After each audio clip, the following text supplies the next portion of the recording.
Can you hear me? Ooh, sorry about that. It helps if you turn it on. I'm filling in. I'm Mary Ann Sanford, Vice President of Marketing and Development. I'm filling in for Sean this morning. He's taking a few vacation days to spend time with his family. So, welcome to the June Confab. The Confab rebroadcast schedule, Channel 971, Thursday at 11 p.m., Friday and Saturday at 10, and Sunday at 5. It's also on the community app. The theme is summer pastimes. So if you're watching and you want to call in, the call-in number is 6304 when we take questions at the end.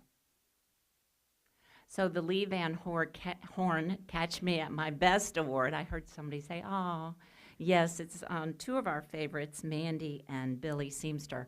Unfortunately, they don't start work until 11 today, and we weren't going to make them come in early. So we'll make sure that they get their certificates and their checks. But if you see them later today, please give them a congratulatory message. But I wanted to read their nomination because it's really great. Last Thursday, late afternoon, I was waiting for a grocery delivery service at the main entrance during a heavy thunderstorm. The delivery driver could not find the main entrance. He eventually texted my wife a picture of the entrance to a building where he sat the groceries down and left. I showed the picture to Mandy, who was on duty at the time, and asked if she recognized the entrance. Fortunately, Billy brought something by for Mandy, and he recognized the entrance to the memory care building. He took our cart, went through the storm, and came back with our groceries. This is definitely beyond the call of duty, so we commend Mandy and Billy for their wonderful kindness. So, round of applause for these two. Now, I wanted to also announce we had a bit of a mix-up for our award winner in May. So the award winner was actually Rebecca Griffin, who is a Care Partner CNA. She has received her certificate and check, but I wanted to read her nomination as well. Rebecca always goes above and beyond for the residents. When a resident passed away, not only did she bathe and dress the resident in a clean gown, but also painted her nails. Rebecca knew how this resident liked to have her nails painted. Rebecca took time and care in making the resident look nice for her family to view. So if you know Rebecca, please also give her a congratulations message. And these are our honorable mentions for the month: Wesley Anderson, James Brown, Jordan Coles, Tia Coles, Amber Crawford, Valeria Elliott, Dee Jones, and Fiona Workman. All right, Ashley. Morning. I have a microphone. Just quickly, I'm going to let you guys know ahead of time, we are doing our summer emergency preparedness drills. So we normally do some in the summer and some in the fall, and it's really mostly for our staff so that our staff are prepared for certain events and we know how to handle them and how to take care of you. So we are going to have two in July. They're kind of back to back. So July 14th at 10 a.m. and July 16th at 10:30 a.m. Telling you because you're going to hear the announcements overhead if you're out and about, and also we're going to be locked down for both of the drills for about 15 minutes. The first one is going to be a situation that is occurring off campus, but close by, very similar to our VES incident that we had for, a couple months ago, I guess. So we're going to be instructed from the police department that we need to lock down because of a situation occurring. On the first day, we do plan to use the text-em-all to send it out to the residents as well. So we're going to kind of practice that as well. The second day will be an incident that's occurring on campus, and there's a threat on campus. So we will be locking down both days. So it'll be about 15 minutes that you will not be able to get back inside during those times. What'd you say?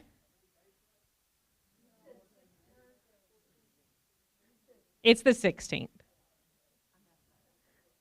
We're blaming Angela, not Ashley. Yeah,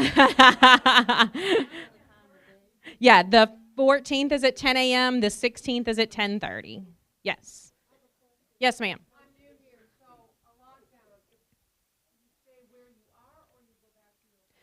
Yeah, so her question was, she was new, a lockdown, does that mean does she stay where she's at or she can go back to her apartment? Typically, if we are to have a true lockdown and you hear something overhead, you really want to stay away from doors, windows, and just kind of get somewhere safe. Because we know this is a drill, you're okay as long as you're, inside. But we do recommend if it's a true lockdown and you hear an announcement that doesn't say this is a drill, we're locked down, then you definitely want to stay away from doors, windows, and get somewhere secure. So your apartment's definitely secure, your next door neighbor's apartment, whoever's close by, or even a common area that doesn't have like big doors and windows. Yeah. Yes, ma'am. She asked if all exterior doors are locked. Yes, and that's one of the things we check when we do these drills. We just make sure they still work. We have people that we station them at the doors to check and make sure that we can't even get in. We have there are certain staff members that can get in, like security, because they would need to help the police department get in if that helped, if they come. But we don't even our direct care staff cannot badge in, because we wouldn't want someone to force them to badge in if something was occurring. Yes.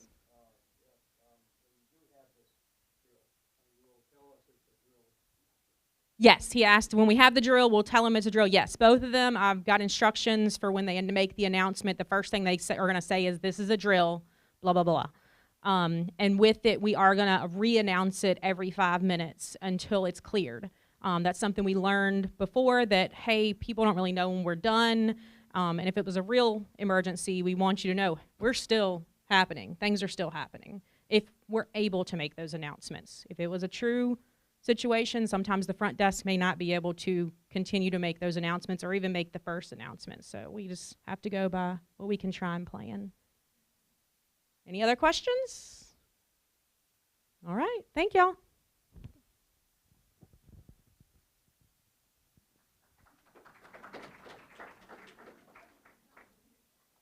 I'm Bill Hobbs. I wish I had a turn like that. That went away a long time ago.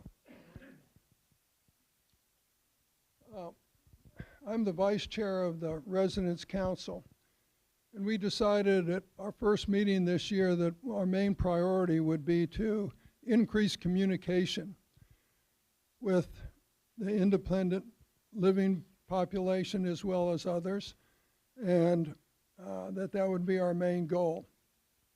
We've tried to do that in numerous ways, and I'm sure you've seen sort of an increased written presence in the weekly and monthly reminders on different topics. One thing we decided recently was that we would like to hold a second Residents Association meeting, not just the one in December, where the main focus is voting. But in order to have better communication and get feedback from you all, which we noticed was tremendously important at the transitions meetings, probably it's equally as well as some of the presentations. But so we're going to have one next month in conjunction with Confab. Confab will be abbreviated, and we'll take over from there. We're going to have a few brief presentations, but we're going to ask for your feedback about the communication, so you can start thinking about that now and help us out when we have the meeting. The meeting agenda is, as you see, there are 10 or 12 committees, and we're trying to cut it in half and have very brief presentations from each with a question period. One of the reasons for this is to publicize the different committees before we send out the questionnaire or the survey asking for people for their interest in joining various committees. And so we'll have the spokespersons for each of the first 5 or 6, and they will answer questions, explain about their committee, and so forth.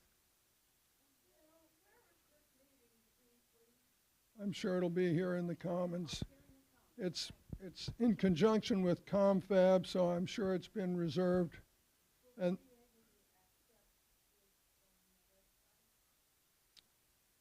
You mean after the meeting? I would imagine it would be photographed just like Confab. It'll just continue for the rest of it. But we encourage you to come. One of the things that I will cover, since it's in the realm of the vice chair, is an overview of what's going to happen in the fall prior to the election in December. We publicize it in different ways. We ask for your participation, either signing up to run as a prospective member of the council or recommend somebody. And I'll go over all those in next month. Any questions? Great.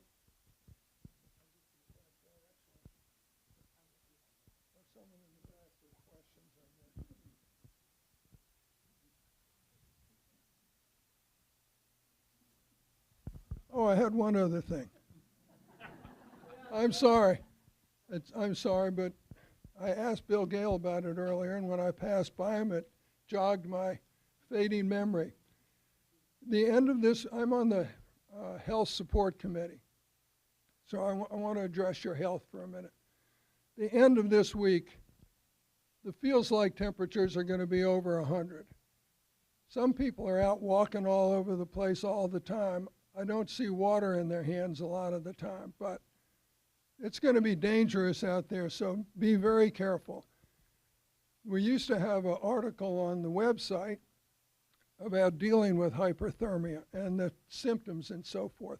I encourage you to go to WebMD and look up hyperthermia and read it before the end of the week. Thank you.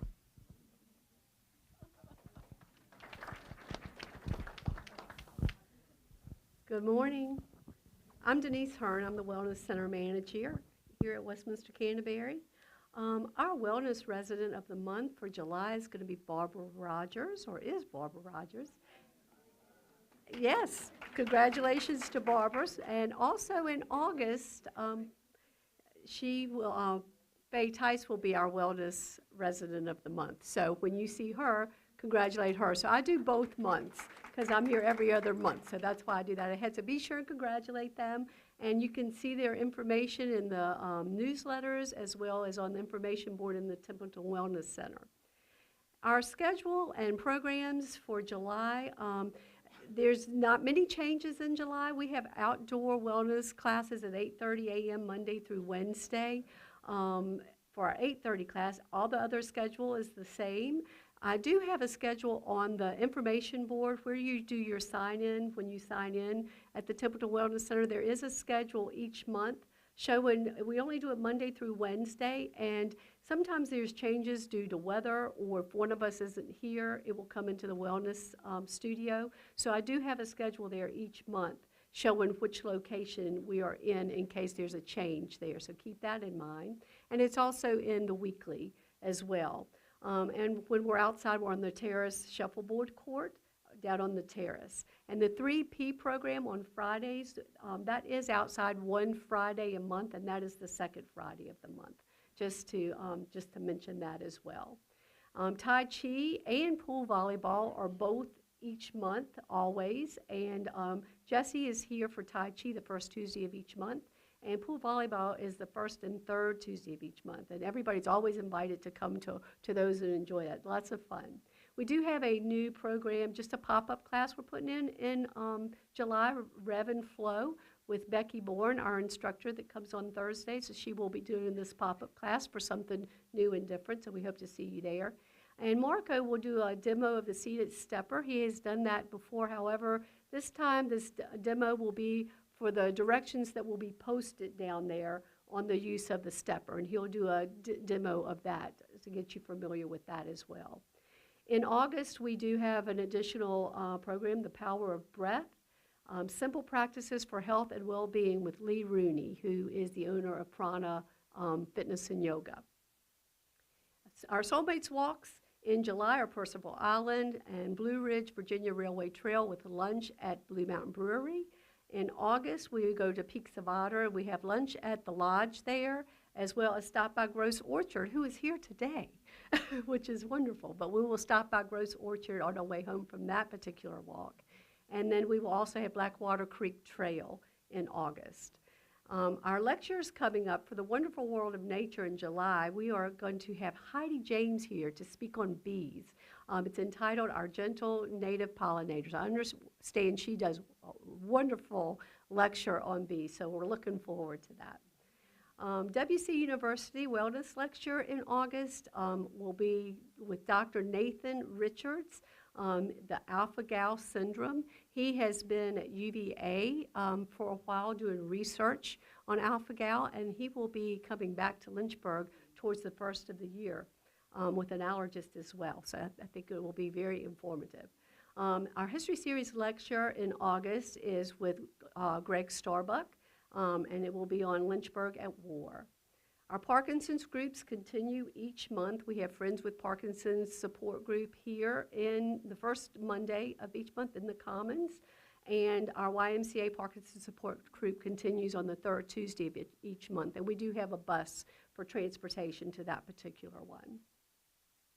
Our pedal pushers trips in July, we have Chessie Trail with lunch at the Palms, and in August, Highbridge Trail with lunch at Charlie's Waterfront Cafe. Pickleball. Pickleball will continue in July and August here on campus. Unfortunately, well, or fortunately, in the end it'll be good, but Cross White has been bought out by Hill City Fitness, and they are renovating their courts right now, so we won't be going to Cross White. Hopefully, we will continue that on once they open up, and you'll see more information on that as I get more information once they finish the renovations there. And but we do have it still on campus here on the weekends. Yogaville, we are going to go back to Yogaville for a tour with lunch in July. And then in August, we will have a Women's Health Roundtable discussion series for our ladies. We will have several, it'll be a 4-week series, and we will have several speakers. So Dr. Jeremy Storms with the Virginia Sport and Spine Institute will be speaking on the pelvic floor. We will have Dr. Janet Hickman speaking on Skin Deep, caring for the body's largest organ. And Sam Winograd from Piedmont Eye Center will speak on dry eye. I do believe we will have, our last one will be on osteoporosis. I'm in communication now to get that completely finished and set up and organized. So that will be our series. We do have some changes coming up at the end of the month for the Templeton Wellness Center for a couple weeks there. So from July 27th through, I say approximately 2 weeks, but we're hoping around August 7th, so for 2 weeks there, or until further notice. Due to the preliminary work to be done in the ceiling for the renovation work for dining beginning in August, we will be partially closed. And I say partially closed, the fitness center will have a very limited small area that will be open, and the studio will have a limited opening as well where you can come in and do some things. I'm still organizing that. You'll see more information come out on that. But I will move some things to the wellness studio a little bit, but it's going to be very limited, but we will continue to be open partially. But if you come, excuse any sound, we don't know how noisy it's going to be or anything like that, but we will have some very limited. Classes will be scheduled in other areas, so they will not be in the wellness studio, but that will come out. I will have a schedule for that and information in the newsletters as well. And line dancing and pickleball will be canceled in the wellness studio during that period of time. I was trying to look and see if there's anything else on that right now, but I will be sending out more information, and you will get a constant contact and that type of thing with information. Yes, ma'am. Is the pool going to be affected by the wellness center closing? No, ma'am. The pool will be open, and I believe you're going to have more information on the hallway. It's not going to be closed down, is my understanding, but more information will go out, so the pool will be open and available. And any other questions on that? Okay, so you can see all of our wellness information in our newsletters, as well as 970, the app, and the information that is out across from the sign-up for typical information on that. And here are just some pictures of some of the things that we've been doing over the past couple of months. Going on a walk, that's James River State Park. We went to the Science Museum in Danville, and which also has a butterfly exhibit there. We have lots of different lectures, as you see, and we went and did rode bateaus once again before the Bateau Festival, and then there's all the pictures of the musicians and some music in the air pictures there. So no one has any questions? All right, everyone have a nice day. Thank you.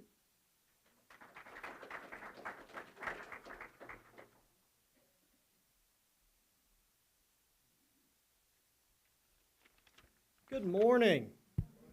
I only have one announcement, and then I'm going to share something else. Just a reminder to our visitation team members, we will not meet in July. We will resume on the second Wednesday of August, but just a reminder there. As we look ahead to Independence Day this weekend, I've been thinking a lot about what it means to celebrate freedom. I think it's good, it's great to celebrate. We should be grateful for the freedoms we enjoy, to worship according to our conscience, to speak our minds, to gather with family and friends, and to participate in our communities. Those freedoms are precious, and they shouldn't be taken for granted. At the same time, gratitude has a way of opening our eyes. When we are thankful for our own freedoms, we are also reminded that not everyone enjoys those same freedoms. Around the world, and even here at home, there are people whose opportunities, safety, and voices are limited in ways we may never fully experience for ourselves. The question isn't whether we should celebrate our blessings and our freedoms. We should. The question is, what do we do with them? One of the things that I've enjoyed the most this past month is watching the World Cup. It's if you haven't watched it, you should. There have been some really exciting games, but I love seeing. This is off. It's off. I don't know. He told me to come get it. Okay. You were echoing. Well, it might be the microphone here that's echoing, not the one that's off, but who knows? One of the things that I've enjoyed about watching the World Cup this summer is seeing supporters from different nations. Yes, they're cheering passionately for their own teams, but you also see fans trading scarves, taking pictures together, sharing meals, and celebrating the game itself. Fierce competitors on the field, neighbors in the stands. It's a reminder that loving your own country doesn't require you to diminish someone else's. Pride and hospitality can exist together. As a chaplain, I'm reminded of Jesus' words about caring for the least of these. Our freedoms are not simply gifts to enjoy, they're opportunities to serve. They're invitations to notice those who are overlooked, to advocate for those whose voices aren't heard, and to use whatever influence we've been given for the good of others. So, as we celebrate this 4th of July, this 250 years of America, may we do so with grateful hearts. May we give thanks for the freedoms we have, and may our gratitude make us more compassionate, more generous, and more attentive to our neighbors across the hall, across the street, and across the world. And so, happy Independence Day, everyone. I hope it's a wonderful and safe holiday that we can celebrate with gratitude and also share with others.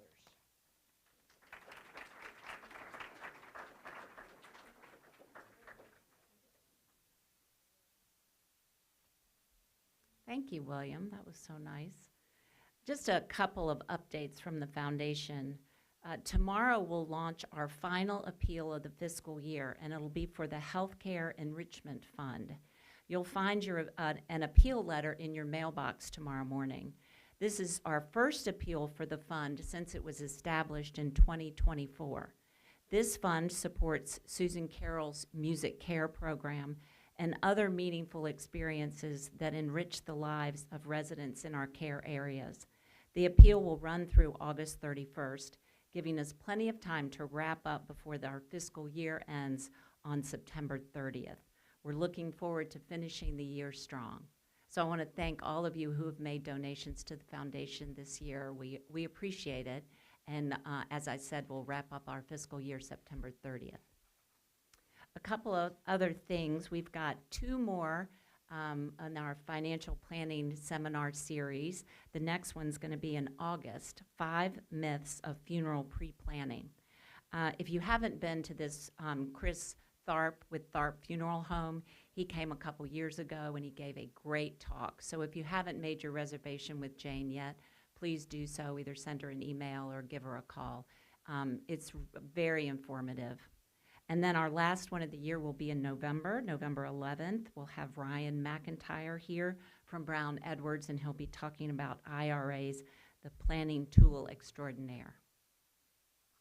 Any questions about the foundation? All right. Sean has a few things that he wants me to talk about. So he wanted me to give you an update on the kitchen project. Preliminary work on the kitchen renovation project will begin on July 27th, with more extensive construction activities commencing in mid-August. To minimize disruption to resident dining services, we have secured a mobile kitchen that will support continued operations of the cafe, Dogwood Dining, and the James River Grill during the construction period. In addition, a refrigerated freezer truck will be located on site to provide supplemental food storage capacity. Also, an update on the 10-acre land that we have over beyond Bishop's Lane. We're scheduled to meet with our architects in early July to review the campus master plan and evaluate potential opportunities for additional independent living development on the 10-acre parcel. The discussion will focus on identifying the best use of the property while ensuring alignment with Westminster Canterbury's long-term strategic goals. Feedback gathered from community focus groups back in October will also be incorporated into the planning process. Resident trustees Tricia Price and Sharon Ainsley will participate in the meetings. That's all he wanted me to talk about. Any questions about that? Okay. We also thought it'd be a good time to talk about tornado safety. So terminology, I know sometimes it's confusing. What's the difference between a tornado watch and a tornado warning? So tornado watch, weather conditions could lead to the formation of severe storms and tornadoes. So be prepared, know your safe location, be ready to act quickly if a warning is issued or you suspect a tornado is approaching. Tornado warning, that's when a tornado has been spotted or indicated by weather radar, meaning that a tornado is occurring or expected soon. Take action. There is imminent danger to life and property. Immediately seek refuge in the safest location possible. I think the last time we had a tornado warning, if some of you remember, 2018. So they don't happen very often, but I think we get watches pretty regularly. A tornado emergency, which I can't remember the last time in Lynchburg we had a tornado emergency, but it's an exceedingly rare situation with severe threat to human life and catastrophic damage due to a confirmed violent tornado. Take action. There's imminent danger to life and property. Immediately seek refuge in the safest location possible. So here's some, if a tornado warning is issued, get off the bridge and get out of the pool. Stay clear of that area. Cottage residents who happen to be in the main building should not return to their cottage. Seek shelter in the Fauber rooms or in a friend's apartment.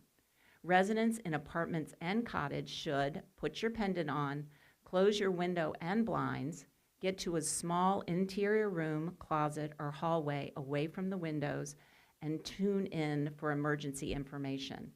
Make sure your cell phone allows emergency weather alerts. It's found in the settings. Turn on a local TV station or radio broadcast if it's safe to do so. And sign up alerts from Lynchburg Alert. So if you have not already done so, there's a link that is located on this Lynchburg City website. So I encourage you, all of you, to do that if you haven't done so already. And then I'll say Bill Hobbs said about be weather aware. It is going to be really hot starting, I guess, tomorrow through the end of the week. And so many of you like to go out and stroll around campus, but if you do, just make sure you take a water bottle with you and maybe wear your pendant also. It's just going to be really, really hot, and you just want to be aware of that. All right, now Keith wanted me to talk a little bit about the 4th of July. There's the Canterbury Cafe will be operating under a different schedule. So Saturday, July 4th, the breakfast will be closed. So no breakfast on Saturday morning. But the lunch and dinner hours, they will be open continuously from 11:30 to 6 o'clock. So since we won't be serving traditional breakfast, Keith said they'll have grab-and-go breakfast items available Thursday and Friday, so stock up on those. You won't be able to get those on Saturday. In addition to the special holiday menu, the Canterbury Cafe Grill and Salad Bar will also remain open on July 4th. He said he appreciates your understanding. Come hungry and let's celebrate together.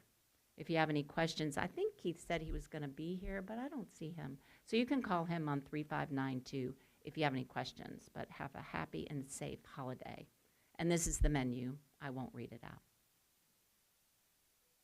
All right, any questions about any of that I've covered? Because if not, anybody, we're done.